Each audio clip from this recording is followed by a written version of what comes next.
Ya, ini memang selalu yang kemarin sebelumnya saya pernah bilang ada to take dan to make ya.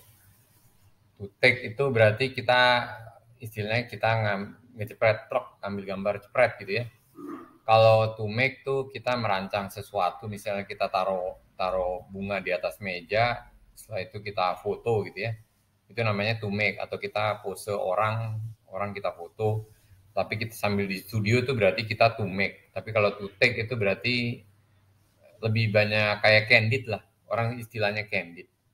Kalau kayak gini kita lihat empat sapi lewat ini, saya udah berkali-kali sih lewat tempat ini, nggak pernah merhatiin bener, ngelihat sih ngelihat bukannya nggak merhatiin, observasi gitu ya, bolak-balik di sini udah berkali-kali.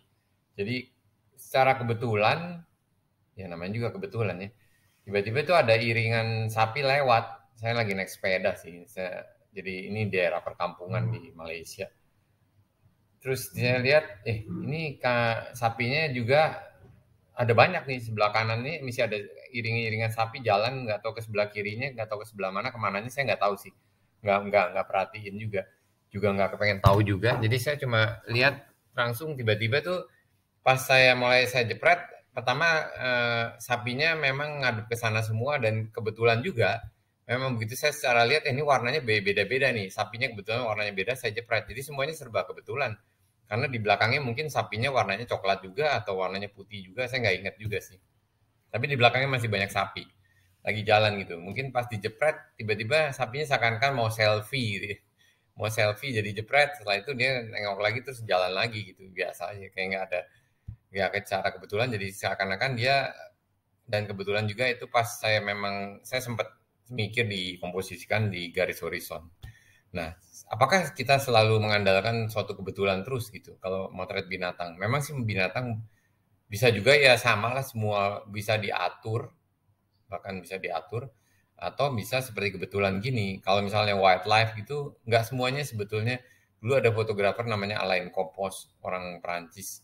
Itu motretnya ya, banyak juga yang dia buat. Misalnya ternyata buat dia malah binatangnya dibawa ke studio, dibuat seperti alam, difoto gitu. Sekarang juga mungkin lebih mudah lagi ya di era digital gini. Jadi sebenarnya konsepnya ya ini memang, kalau kita sering lewat tempat itu, kita perhatiin bener-bener. Atau kita udah membayangkan bahwa seandainya di situ ada apa gitu ya, itu bisa. Dan itu banyak yang dilakukan oleh fotografer-fotografer street itu sering. Jadi mereka sebetulnya seandainya dia udah ngelihat latar belakangnya, jadi dia menganalisa latar belakang.